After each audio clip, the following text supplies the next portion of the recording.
if you're looking at trying to burn body fat and trying to tone up more, easy as well.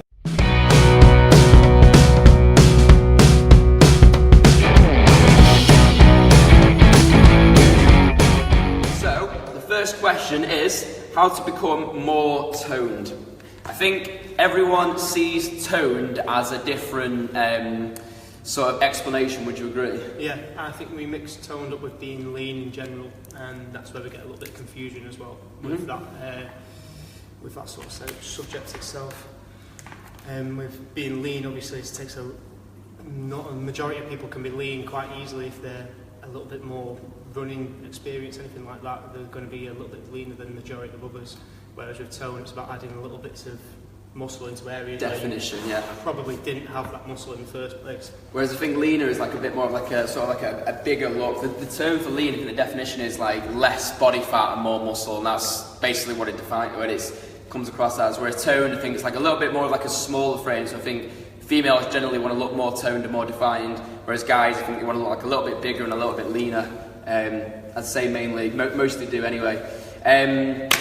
Right, so number one, first point. Would you like to go for this one, Sam? Can you see this clearly? So, number one. We've got calories, so body weight in pounds. Hold on 1 second, I'll let you go get that. Yeah. So, the first one is calories. So, it is super important that you know how many calories you're actually consuming.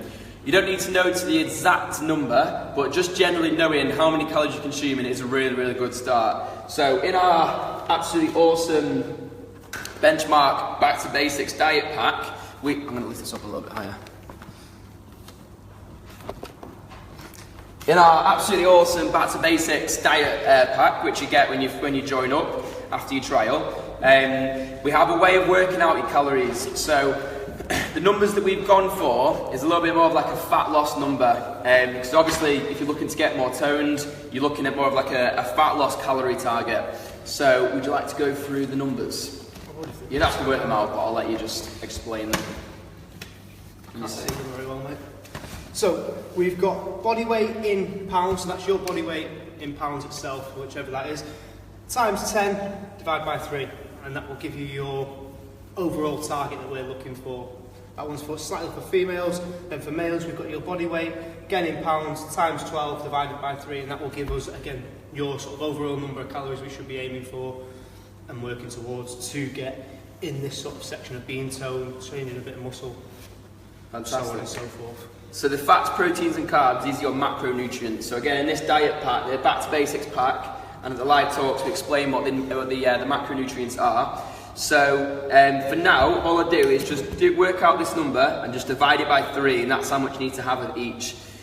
That's going to be a good target for you, especially for fat loss. You can start to play about with it. So on like your training days, you can have more carbs and less fats.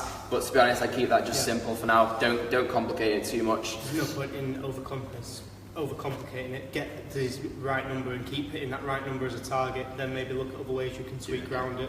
Focus on getting that number at first and getting it right every time. Spot on. Because what you could find is that by doing this, you might be getting good results, and then if you do start to see the results change, I would then maybe start saying, right, well, reduce your fats on your training days, increase your carbs, so that way you can train a little bit harder as well, so you have more energy to train. Obviously, when you're training, you're using the carbohydrates which are stored within your muscles to actually sort of perform the weight training. So I do that, but for now, for beginners, I would literally sort that out. Number 2.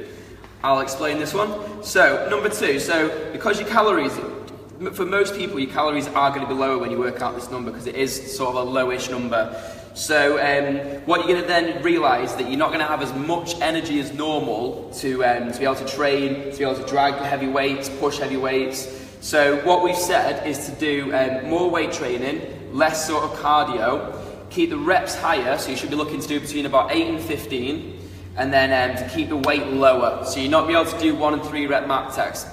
1 and 3 rep max tests, mouthful. You're not be able to do 1 and 3 rep max tests because you're not going to have the energy to do it. So if you're looking to reduce body fat, you're going to have to keep the reps a little bit higher and just keep the weight a little bit lower. And then it's more important to focus on more technique and sort of like a pump as well. So you're not just throwing the weights around, you're keeping it really slow, you're squeezing the muscles and you're pushing. And you want to focus more on technique and actually getting a pump within the muscle instead of just throwing like a heavy weight from A to B. And the last one, because Sam made this point, is the... You don't. I can't even see. They're just moving more. So in general, target specific areas. So if you are looking to add more tone and you're trying to tone up your arms, trying to tone up your chest a little bit more, target that area more. Put more weight through that area. Do more activities through that area. I'm forever targeting biceps, which is why whenever you're walking here, there's curls going on like there's no galore every time. And that's it, just target the area you want to work on a lot more with yourself, the one you want to improve on, the one you want to see the difference with a lot more, and keep breaking it down a little bit by bit. If I start doing more abs though, will that mean I lose body fat more around the stomach? No, you'll tone up more around the stomach, but as long as you're eating in the right direction, you'll be in a calorie deficit. So if you're following these sort of rules here, you're in a calorie deficit, which means your body fat is going to be decreasing ever so slightly, bit by bit every time, but it is not going to make a massive difference straight away. You're going to have to be, what's the word I'm looking for? Consistent. There we go. Consistent with this and consistent with targeting that one specific area before you see a difference in it.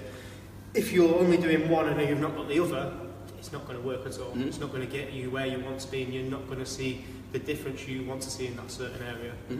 It's just like one piece of the puzzle. Like you can't just do this one thing and neglect this. You've got to do both of them. So yeah, as you were saying, like if you're looking to reduce body fat around like your shoulders, around your stomach, there's not a specific way you can do it. But what Sam is saying is, as you begin to drop your calories, you're going to reduce your body fat. And as you begin to reduce that body fat, you want to be able to target muscle groups. So say you want to target your abs more, so that as your body fat reduces, your abs begin to show through more. So you want to reduce your calories and then increase more muscle this way round. That's pretty much spot on. And then the last one, I'll let you do that. So that's just moving more, so that's getting 10,000 steps in a day. This we can't stress enough how easy it is for one, but how important it is as well, just to be consistently moving more than you ever normally would do. If you're looking at trying to burn body fat and trying to tone up more, easiest one is just walking around, do it every day. And then 10 minutes of mobility work, so just a 10-minute sort of stretch mobility. With doing this sort of training, you tend to try and shorten the muscle that you're working on, so be it your chest or anything like that, you'll shorten the actual movement that muscle can do. So you want to go back to the mobility side, get it stretched, get it lengthened again, get that feeling back to it, so that next go round you've still got the full movement in there and not half a movement basically. Really good point, because we do this with guys sometimes. Like when we'll do like half reps, and in that you really sort of feel the pump in the muscle, which is amazing. But what Sam is saying is, if you do this a lot, you're going to sort of shorten the muscle a little bit more, tighten it up more. So what he's saying is then, when you're doing your stretching, is to move through full range of movements. And all you can simply do is spend 10 minutes and just do what's on the warm-up, do what's on the board. So just when you come in next, take a picture of that and just work your way through that every day, spend 10 minutes doing it. And there's 24 hours in a day. If you can't spend 10 minutes doing stretching, then like you're not going to get closer to your results. You've got to make the effort to do it. I'll put it to you like this though, doing 10 minutes worth of mobility work if you're doing it after work or anything like that, can chill you out as well, because you're literally stretching, just having a big breathing, a little bit of chilled out work, maybe a bit of music on behind you. It can relax you for the rest of your evening, be it in the morning, and can get you set for the rest of your day. Do you know what I mean? It's quite a good tool just to use in general to get your day off to a good start, or to get rid of a bit of stress. That makes sense. Obviously, if you're relaxing more, you're doing more breathing, you're going to sleep better, you're going to wake up with more energy, you're going to want to train harder. So it's sort of like it just works. Yeah, it's like a positive spiral that just keeps going. But yeah, I think we should just keep it as basic as that. Really, let's stop it on there.